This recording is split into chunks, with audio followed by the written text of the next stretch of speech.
the time coming that even for a delivery guy, you don't need to meet somebody. You could just go in your room, if you have enough money, and forget about it all. Stay in silence and without the friends, which are the essence of happiness. Rumi's main message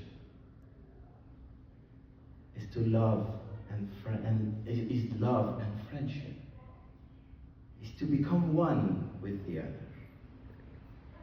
And to go through that university. And I don't know what's coming of us as human. Especially here in the heart of ChatGPT world, that separation, individual achievements are the main story of the day. I'm going maybe a little bit off topic, but I think it's right in the center of our existence. How to find happiness by connecting with one another.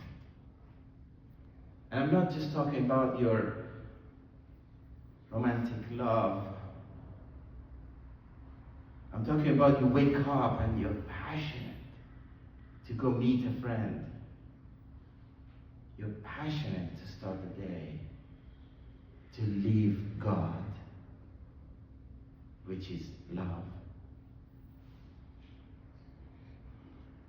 I'll tell you a little bit of a story. I know some people here show me that they know so much more than me, and I feel so humbled, including you, Darius.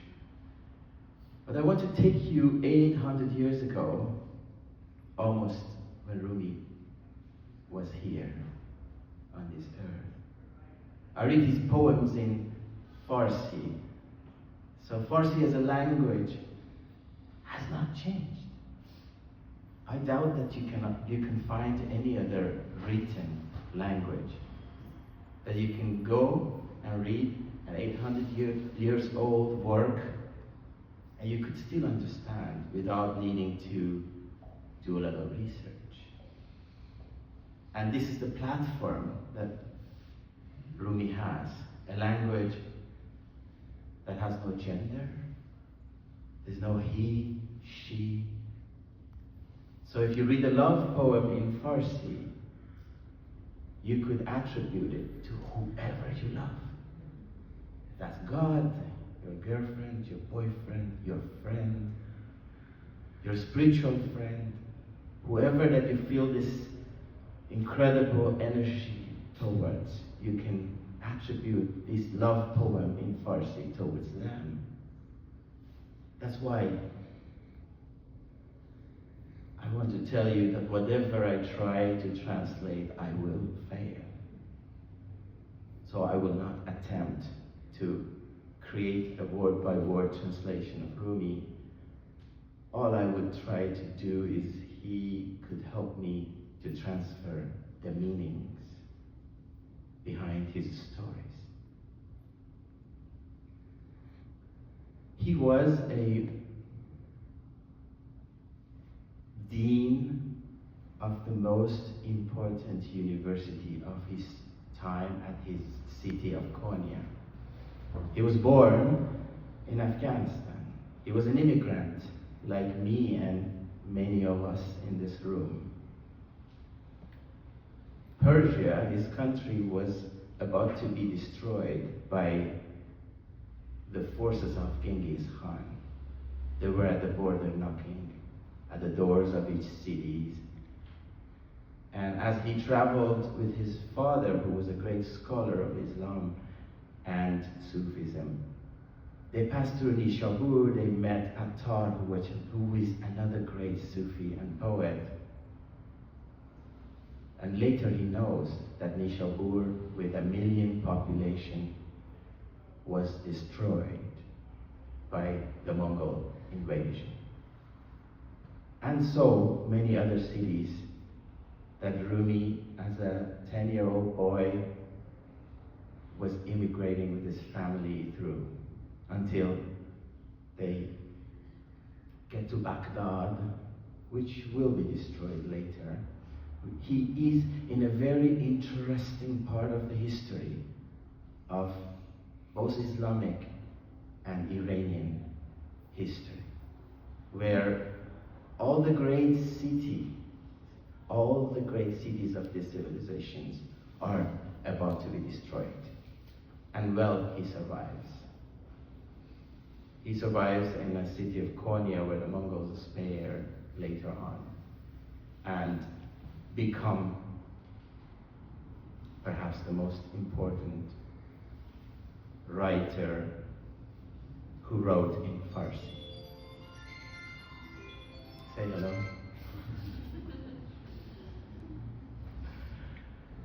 So I tell you this background because I know for some of you maybe you know, but for those who don't, I want you to know on which situation Rumi becomes Rumi.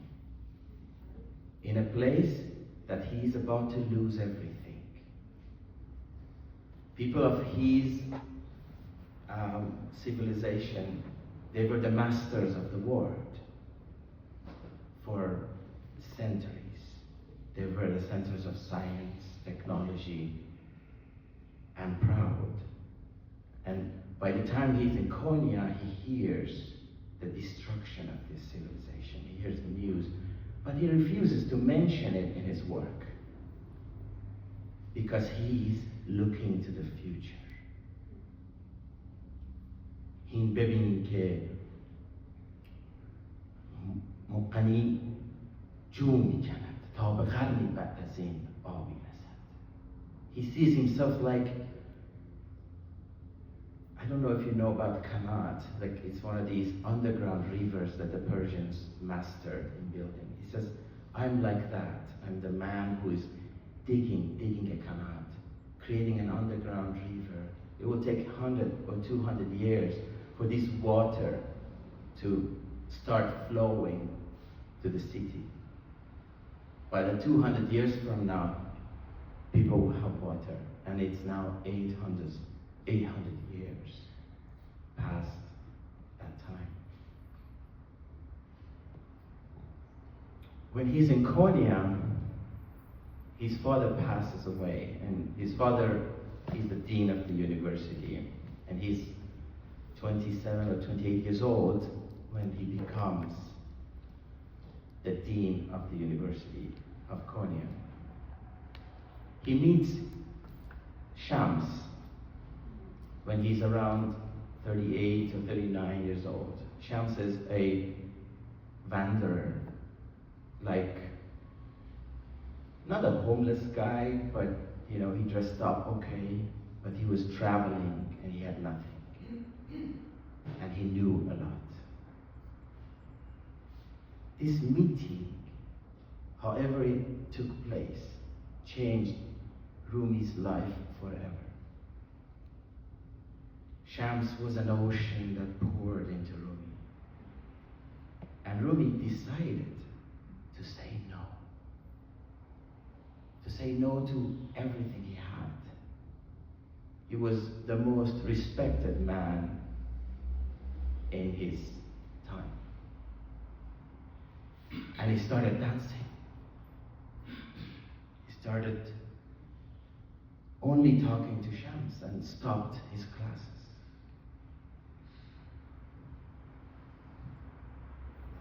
مرده بودم، زنده شدم، گریه بودم، خنده شدم، دولت عشق آمد و من دولت پاینده شدم.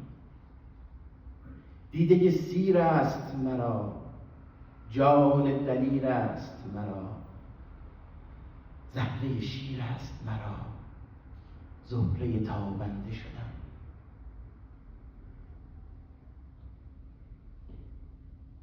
I was dead, I became alive. I was cry, I became laughter. My eyes are full, they're not looking for more. My heart is brave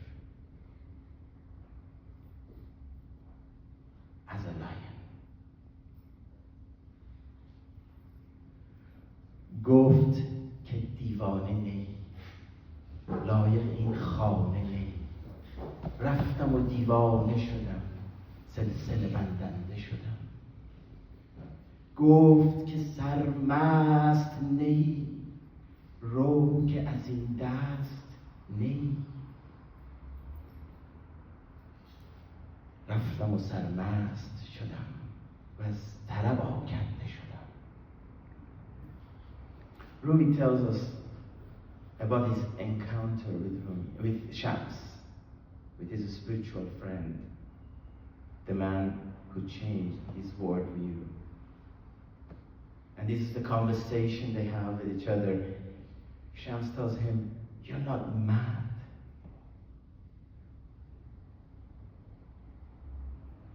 You can't be here with me. This house only accepts the madman." Rumi said, "I accepted the challenge. I decided to go crazy. So he may accept me. You're not drunken. You're not one of us." I went, I drank, I became drunk, full of joy. It's another thing that Shams invites Rumi to experience. To be full of joy. Because this path of love is full of joy. And the path of knowledge, for the most of us, is full of sadness. So there is this problem. Rumi knows everything. He read all the books. But he's not happy. He's dead. After he meets Shams, he feels that he's alive again. And he writes it. I was dead, I became alive. I was crying, I became laughter.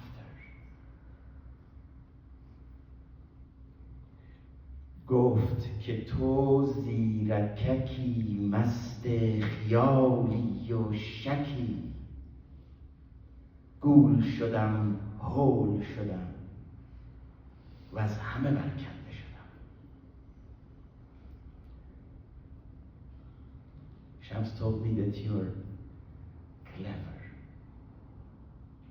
Your drunkenness is from an idea and a doubt. You're full of doubt. And you figure out things and you're suddenly happy, but that drunkenness fades away. It's not real. And Rumi answers, I left the cleverness. I left everyone. گفت که تو شمع شدی، قبله این جمع شدی. جمع نیم، شمع نیم. دود پراکنده شدم. Shams tells him, you're like a candle. You're enlightening others. And Rumi answers, I'm not a candle anymore. I'm a smoke that's flying away from a dead candle. Please give me light. گفت که شیخی و سری پیش رو راهبری شیخ نیم. پیش نیم. امر تو را بنده شدم. گفت که با بال و پری من پر و بالت ندهم.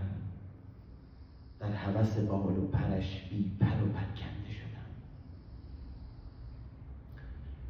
Shams tells him, you're a sheikh.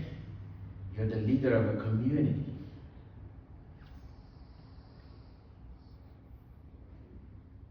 And I answered, I am not. I'm only your humble servant. Shams tells him, you have the wings.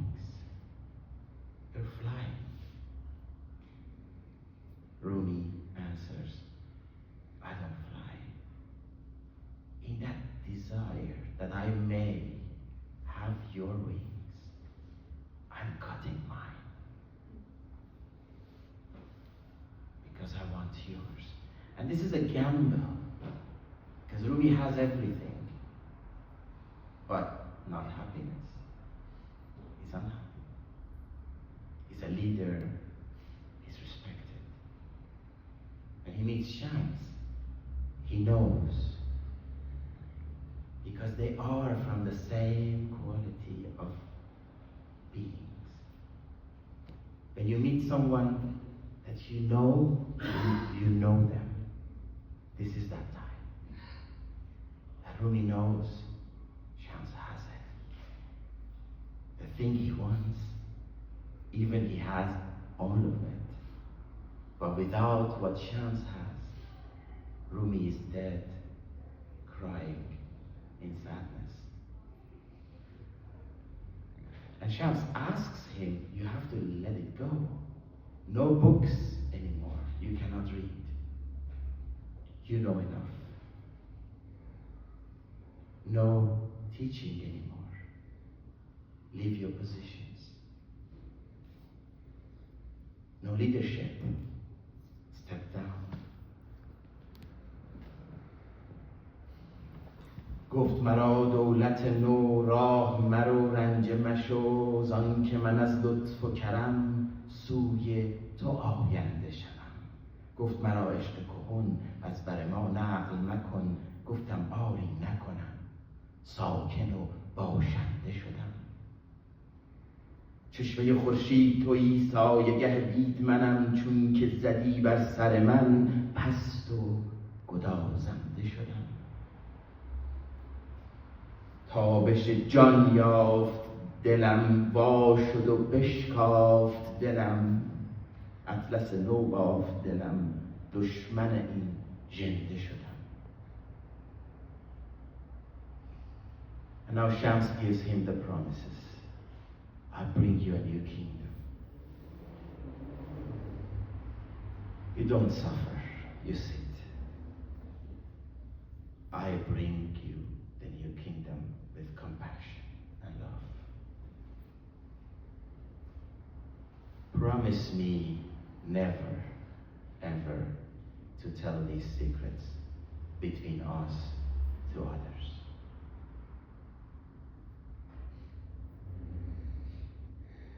And I told him I will promise. That's why the stories I tell you about Shams and Rumi, there's a lot of stories about them that was written later on by people who were so interested. What happened to Rumi that he became Rumi? So none of them is told by Rumi. Rumi refuses to tell the actual event of their meetings. He says, بشنوید ای دوستان این داستان خود حقیقت نقد حال ماست. He says, listen to the stories I tell you. Those are the stories. That story and those stories will tell you what happened between me and Shams. I kept everything secret. There are times that he talks about Shams. He goes mad. He's drunken. His words burn you when he speaks about Shams, but there's no actual story that he tells us. And he's one of the best storytellers of all time. It's almost 8 o'clock. We have an amazing musician here, a good friend of mine, Farid Shafi Nouri, and he's gonna bless us with his amazing art. He's a touring musician. You can Google him, look for I'm so happy he accepted to be with us. Thank you. Thank you.